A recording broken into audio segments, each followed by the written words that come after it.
Welcome back, everyone. In a recent video, we were reminded about how the God of Islam provokes Muslim men to violence by guaranteeing them entry into paradise, along with an eternal supply of specially prepared virgins. In the comments, many viewers understandably raised the common question of what Muslim women get in paradise. That is, of course, if they make it. It's important to remember that Muhammad was pessimistic about women going to Jannah because, in his view, women were inferior to men. But for the relatively few Muslim women who do make it to Allah's paradise, it seems a bit unfair.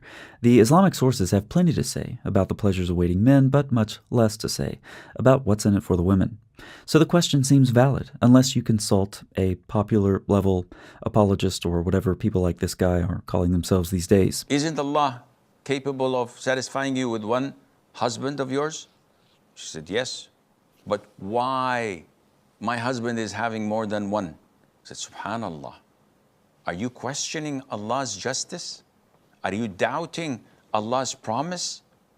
This is shaitan messing up with your head. You have a promise from Allah that He will satisfy you. Accept it. And don't go further. Because if you go further, this is how shaitan would deviate you from the straight path and maybe put you in the danger zone of falling into apostasy, rejecting Islam altogether. You see, women, you don't have much of a chance of getting into Jannah anyway, according to your prophet. And if you press this question too far, then Satan could cause you to doubt, and you might leave Islam altogether. Wouldn't that be a tragedy? Still, people who are not Muslim women, and therefore do have the freedom to think and ask questions, may observe that, Allah's paradise seems conspicuously designed for men, almost as if the whole idea was contrived by men, whose view of eternity couldn't see past their own private parts.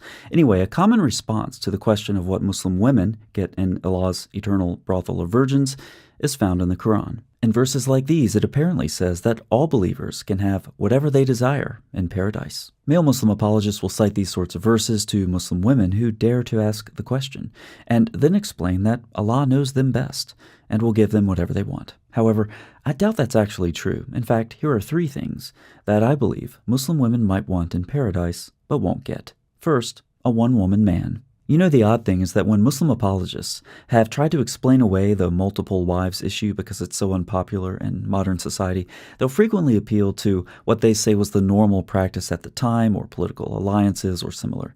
Shabir Ali has given such reasons and then said that, given the full context, one wife is actually ideal. So some will say that based on that, the ideal is to really marry only one, because marrying multiple is contingent upon being fair and just to all of them, and you will not be able to be fair and just when you put the 2 verses together. So marry only one, that is the ideal, and that is the best situation. I can't see how such explanations for the polygamy problem stand up to scrutiny. Muslim men get multiple wives in Jannah, not just in this life, so I can only conclude that it's eternally better for Muslim men to have multiple wives. It has nothing to do with the social norms in the 7th century Arabian desert or anything else. It's eternally better for Muslim men to have many women at their disposal. That's how Allah designed it. So Muslim women will have to share their husbands in paradise, whether they like it or not. So, can Muslim women have whatever they want in Allah's paradise?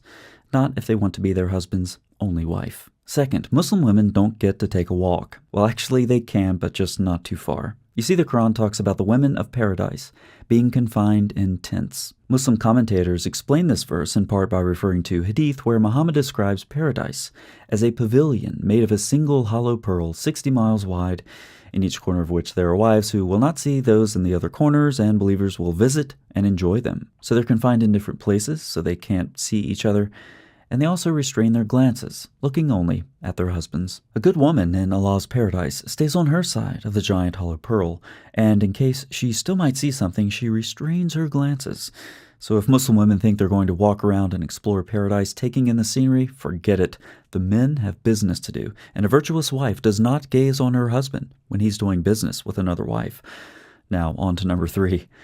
Yeah, you're wondering if this can get any more absurd, aren't you? If Muslim women are wishing for an end to their inferiority in Allah's paradise, they won't get it. As we saw earlier, Muhammad said that women are deficient compared to men. The same is echoed in the Quran and numerous Muslim sources. What's more is that women who go to paradise are inferior to other women, Allah's perpetual virgins.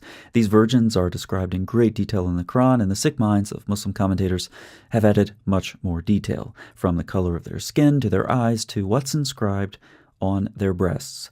Yes, you heard that right. There you have it. What do women get in Allah's paradise? Anything they want, just like the Quran says, except for a one-woman man. And they can't walk around too much. And they can't look around too much. And if they think they'll finally be equal, they can think again. Let's get back to that first clip. And don't go further, because if you go further, this is how shaitan would deviate you from the straight path and maybe put you in the danger zone of falling into apostasy, rejecting Islam altogether. He spoke more than he knew, and that's the point. Asking these kinds of questions can cause women to leave Islam, but not just women. Anyone who looks honestly at the Islamic description of paradise can clearly see that Allah's heaven is man-made. And when the best of Allah's creation turns out to be the product of a man's imagination, well, it's time to leave Islam. Thanks so much for watching. I'll see you next time.